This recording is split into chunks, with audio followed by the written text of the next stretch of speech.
Hola, ¿qué tal? Qué gusto saludarlos nuevamente. En el presente video vamos a analizar un poco de la progresión número 10 de pensamiento matemático 3, en el cual vamos a utilizar la derivada para analizar funciones. Específicamente queremos saber si podemos encontrar o estamos hablando de un punto máximo relativo local o estamos hablando de un mínimo relativo o local. Entonces, para poder hacer esto necesitamos considerar el criterio de la primera derivada, en el cual se establecen las dos condiciones para diferenciar entre puntos máximos y puntos mínimos. Estaríamos hablando de un punto máximo cuando nosotros, al derivar nuestra función, obtengamos un valor mayor que cero, es decir, un valor positivo, a la izquierda del valor que estamos analizando. Si nosotros obtenemos además de esto un valor menor que cero a la derecha de C, entonces la función tiene un máximo relativo. Explicado de otra manera sería de la siguiente forma: si pasamos de una pendiente positiva a una pendiente negativa, estamos hablando de un máximo. En cambio, si pasamos de una pendiente negativa a una pendiente positiva, estaríamos hablando de un mínimo. Y lo podemos explicar rápidamente en esta gráfica, que es parte del problema que vamos a resolver ahorita. Entonces, yo en este punto visualmente observo que es un punto máximo, y si analizáramos su pendiente en este punto, estaríamos encontrando que es una pendiente positiva porque nuestra gráfica va creciendo. Y si analizamos en este punto nuestra pendiente, estaríamos encontrando una pendiente negativa porque en esta sección nuestra función va decreciendo. Entonces estaríamos pasando de más a menos, como lo establecimos en esta primera reglita. Estamos hablando entonces de un máximo. Si, y caso contrario, tendríamos en este punto que es un mínimo. Si lo analizamos un momento antes, estaríamos encontrando una pendiente negativa porque sigue decreciendo nuestra función, y en este otro lado, si analizamos el valor de la pendiente, es positiva porque la función va creciendo. Entonces pasamos de menos a más y estaríamos obteniendo un mínimo según esta otra regla. Muy bien, vamos a explicar cuál es el procedimiento para poder determinar algebraicamente a través de la derivada si estamos hablando de un punto máximo o de un punto mínimo. Nuestra función con la que vamos a empezar a trabajar es f de x igual a un tercio de x cúbica más 7 medios de x cuadrada. Nuestro primer paso consiste en derivar nuestra función. Entonces, hagamos la derivada. Vamos a establecer que la derivada de nuestra función va a ser igual a un tercio que multiplica al exponente, que es 3, por la x con su exponente menos 1. Ahí está la primera expresión que deriva mi primer término de mi función. Vamos con el siguiente término. Va a ser más 7 medios que multiplica a 2, que multiplica a x a la 2 menos 1. Con eso estamos derivando el segundo término y me queda 6 que multiplica a la derivada de x. En este caso la derivada de x es un 1. Y con esto estaríamos obteniendo que mi derivada es 3 por 1, 3 tercios de x al cuadrado más 7 por 2, 14 medios de x a la 1 más 6. Esta expresión todavía la podemos simplificar. Vamos a hacerlo, ya que 3 entre 3 es a 1. Me quedo únicamente entonces con una x cuadrada. 14 entre 2 es 7. Entonces aquí tenemos 7x y tenemos el más 6. Hasta aquí es el primer paso que necesitamos realizar para aplicar el criterio de la primera derivada. En nuestro segundo paso vamos a igualar la derivada a 0 para encontrar los ceros de la función. Entonces, esta expresión que tengo aquí la voy a utilizar en el segundo paso para poder continuar con mi procedimiento. Vamos a mover un poco lo que es nuestra pantalla y vamos a poner aquí el paso número 2. Igualar a 0. X cuadrada más 7x más 6 es igual a 0. Con esto ya completé el segundo paso. El tercer paso considera encontrar los ceros de la función a través de una factorización, o podemos utilizar la fórmula general ya que estamos hablando de una cuadrática. ¿Qué pasa con una cuadrática? Independientemente de hacia dónde vaya su curvatura, de si fuera positiva o si fuera negativa, estamos hablando de una parábola, quiere decir que forzosamente se va a cruzar. En este caso, para esta función vamos a tener el cruce en dos puntos en el eje de las x. De ser una cuadrática, siempre va a tener dos puntos en los que se cruza al eje de las x. Entonces esos serían los ceros de la función. Entonces dijimos que vamos a factorizar esta expresión para poder encontrar esos valores. Al ser un trinomio cuadrado perfecto, su factorización es a través de dos binomios, en los cuales para llegar a esta x cuadrada es importante entonces tener x y x en los dos binomios que estamos construyendo. En el siguiente, lo que acompaña a estos binomios, pues vamos a aplicar aquella regla que dice que necesitamos dos números que multiplicados entre sí den más 6 y que sumados entre ellos den más 7. Los números que cumplen esta condición son el 6 y el 1. Los dos serían positivos ya que toda nuestra derivada era positiva y estaríamos diciendo que 6 por 1 me da 6 y 6 más 1 me da el 7 de esta parte de aquí. Muy bien, ya tenemos factorizada nuestra derivada. Ahora vamos a encontrar los valores para x que permitan que nuestra derivada se haga 0. Esto es más que nada un análisis sencillo. Simplemente yo me pregunto, bueno, cualquiera de estos dos factores, al hacerse 0, se hace 0 toda la expresión. Entonces empecemos con este factor de aquí. ¿En qué momento este factor se va a hacer 0? Si le estoy sumando un 6, pues entonces cuando la x sea igual a menos 6, estaríamos hablando que menos 6 más 6 se hace un 0. Independientemente de lo que valga acá, toda la expresión se hizo ya 0. Y del otro lado, tenemos un más 1. Es decir, para que este factor se hiciera 0, necesitamos que esta x valga menos 1. Y con eso encontramos los dos valores para cuando nuestra función derivada sea igual a 0, es decir, x igual a menos 6, x igual a menos 1 son los valores que estábamos buscando. Muy bien, esto fue parte del paso 3, el determinar estos valores. Insisto, puedes utilizar en el caso de una cuadrática la fórmula general para encontrar esos dos valores. Seguimos con el paso número 4.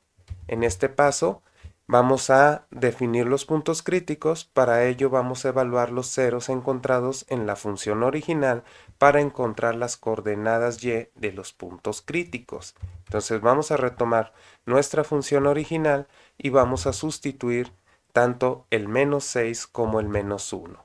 Muy bien, entonces voy a hacer f de menos 6 va a ser igual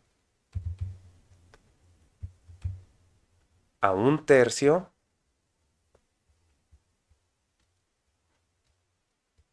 por menos 6 al cubo más 7/2 por menos 6 al cuadrado más 6 por menos 6.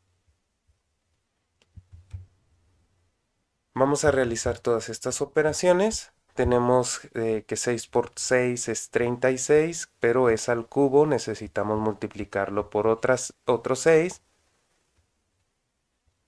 y tenemos que es 216. Por 1 sigue siendo 216 negativos. 216, estamos hablando de tercios. En esta otra operación, 6 por 6, 36, menos por menos más, es 36 positivo, pero 36 lo vamos a multiplicar por 7. 6 por 7 son 42, llevamos 4. 7 por 3, 21 y 4, 25.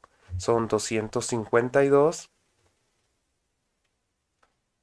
Vamos a poner aquí 252, pero estos van a ser medios. Y en esta parte vamos a multiplicar más 6 por menos 6 y nos da un menos 36. Vamos a simplificar estas operaciones. Aquí en esta parte de aquí dijimos que eran medios. Y vamos a hacer las operaciones necesarias. Primero que nada necesitamos encontrar un común múltiplo entre estos dos. Estamos diciendo que el 6 es un común múltiplo entre ellos. Si 6 lo divido entre 3 me da igual a 2. 2 lo multiplico por la parte de arriba. 2 por 6, 12, llevamos 1.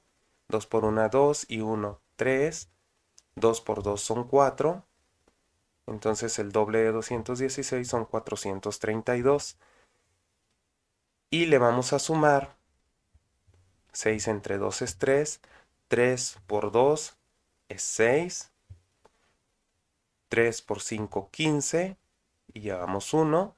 3 por 2 son 6 y 1 que llevamos son 756. Y de una vez podemos agregar el menos 36. Vamos a considerar entonces a los 36 como enteros. Y vamos a tomar al 6 como el mínimo común múltiplo. 6 entre 3 es a 2. Vamos a multiplicar el 2 por menos 216, nos da menos 432. Vamos a dividir el 6 entre 2, me da 3 y vamos a multiplicar 3 por 252, me da como resultado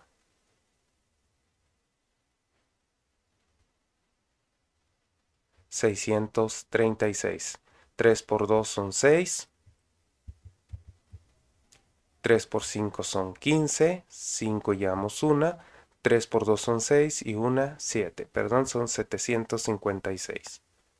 Y por último le vamos a restar.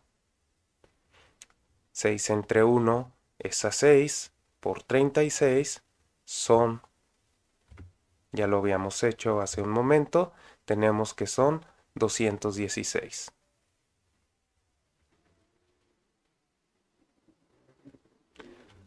Como estos dos son negativos, los vamos a sumar, son 432 más 216. 6 y 2 son 8, 4 y 6. Tenemos 648, estos son negativos.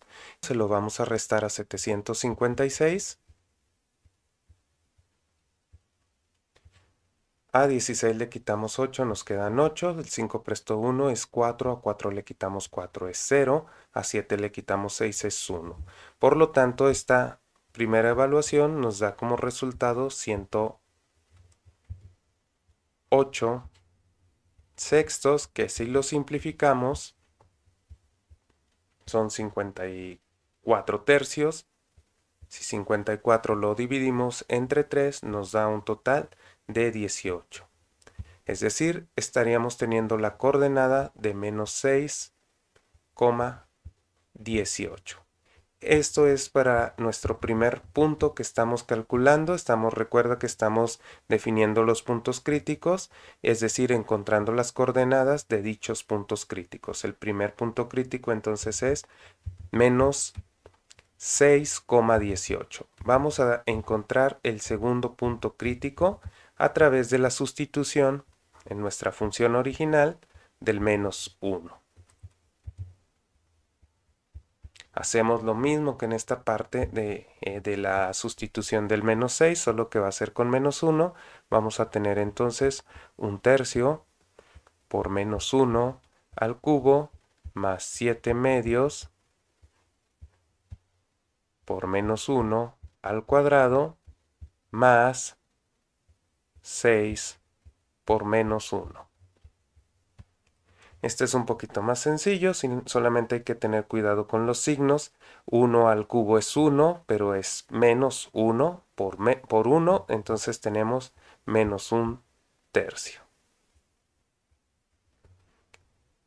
Más menos 1 al cuadrado es 1 por 7, 7 medios, y más 6 por menos 1 es menos 6. Nuevamente el común múltiplo de ellos es el 6. 6 entre 3 a 2 por menos 1, menos 2. 6 entre 2 a 3 por 7, 21. 6 entre 1 a 6 por 6, 36. Tengo menos 36 menos 2 es un menos 38. Es decir, menos 38, voy a sacar la diferencia con 21,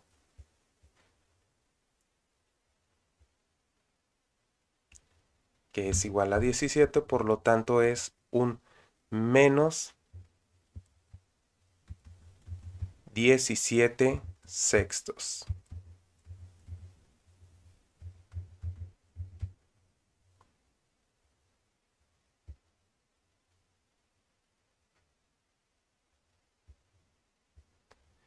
Por lo tanto, la coordenada de nuestro siguiente punto crítico es menos 1, menos 17 sextos.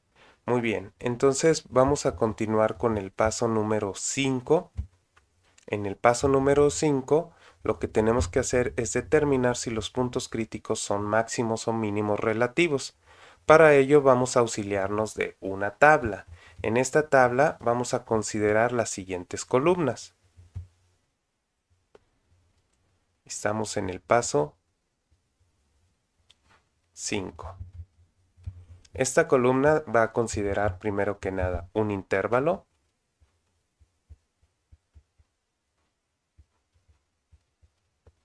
En la siguiente columna vamos a trabajar con valores para la x.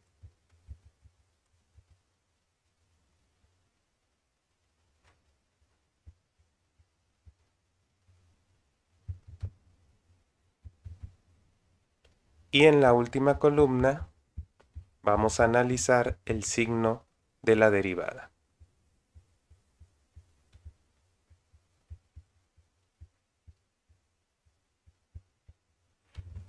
Vamos a ir llenando estas columnas. ¿Qué valores voy a utilizar para mi intervalo? Pues voy a utilizar como punto de referencia lo que eran los ceros de la función.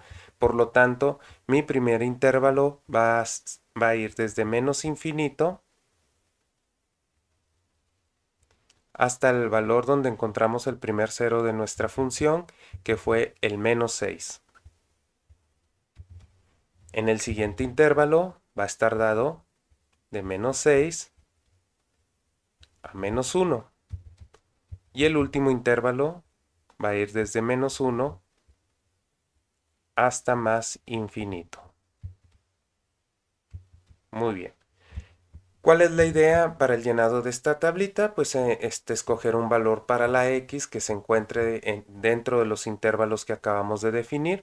Vamos a tomar en cuenta para el primer intervalo un valor que se encuentre entre menos infinito y menos 6. Yo voy a tomar en cuenta el menos 8, puede ser el menos 9, menos 10, cualquier valor que se te facilite mejor a ti. Y para el siguiente intervalo, pues un valor entre menos 6 y menos 1, pudiera ser el menos 3, pudiera ser el menos 2. Vamos a manejar el menos 3. Y por último, un valor entre menos 1 e infinito. Para facilitar las cosas vamos a tomar el 0. Entonces lo que vamos a hacer ahora es sustituir estos tres valores que acabamos de tomar en lo que fue nuestra derivada. Recuerda que nuestra derivada nos dio como resultado x cuadrada más 7x más 6.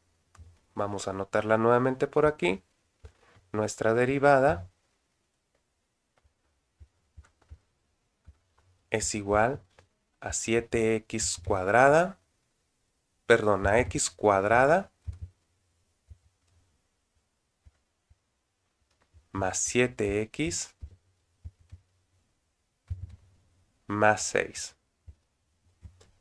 Empecemos entonces, vamos a hacer f' de menos 8 va a ser igual a menos 8 al cuadrado más 7 por menos 8 más 6. En esta parte lo más importante es determinar el signo más allá del resultado al que vamos a llegar. Entonces vamos a hacer estas operaciones. Menos 8 al cuadrado es igual a 64 positivo. Luego vamos a tener más por menos, menos 7 por 8 son 56. Y luego vamos a tener más 6. Muy bien. Entonces, menos 56 más 6 son menos 50. 64 menos 50 nos da como resultado un 14. Si yo tengo como resultado un 14, 14 es mayor que 0.